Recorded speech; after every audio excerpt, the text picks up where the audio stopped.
Happy 17th of the month, and I'm reading Proverbs 17 in the Amplified Bible.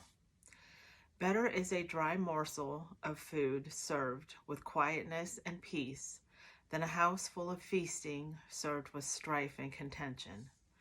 A wise servant will rule over the unworthy son who acts shamefully and brings disgrace to the family, and the worthy servant will share in the inheritance among the brothers. The refining pot is for silver and the furnace for gold, but the Lord tests the hearts. An evil doer listens closely to wicked lips, and a liar pays attention to a destructive and malicious tongue. Whoever mocks the poor taunts his maker, and he who rejoices at another's disaster will not go unpunished. Grandchildren are the crown of aged men, and the glory of children is their fathers who live godly lives. Excellent speech does not benefit a fool who is spiritually blind, much less do lying lips benefit a prince. A bribe is like a bright, precious stone in the eyes of its owner. Wherever he turns, he prospers. He who covers and forgives an offense seeks love, but he who repents or gossips about a matter separates intimate friends. A reprimand goes deeper into one who has understanding and a teachable spirit than 100 lashes into a fool. A rebellious man seeks only evil, therefore a cruel messenger will be sent against him. Let a man meet a ferocious bear robbed of her cubs rather than the angry, narcissistic fool in his folly. Whoever returns evil for good, evil will not depart from his house. The beginning of strife is like letting out water as from a small break in a dam. First it trickles, then it gushes. Therefore, abandon the quarrel before it breaks out and tempers explode.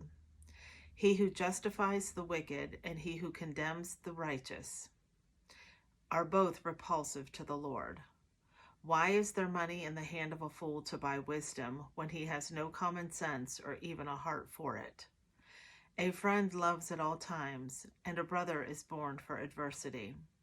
A man lacking common sense gives a pledge and becomes a guarantor for the debt of another in the presence of his neighbor. He who loves transgression loves strife and is quarrelsome. He who proudly raises his gate seeks destruction because of his arrogant pride. He who has a crooked mind finds no good, and he who is perverted in his language falls into evil. He who becomes the parent of a fool who is spiritually blind does so to his sorrow, and the father of a fool who is spiritually blind has no joy. A happy heart is good medicine, and a joyful mind causes healing, but a broken spirit dries up the bones. A wicked man receives a bribe from the hidden pocket to pervert the ways of justice.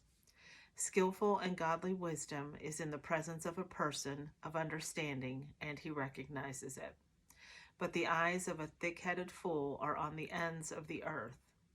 A foolish son is a grief and anguish to his father, and bitterness to her who gave birth to him. It is also not good to find the righteous, nor to strike the noble for their uprightness. He who has knowledge restrains and is careful with his words, and a man of understanding and wisdom has a cool spirit, self-control, and an even temper.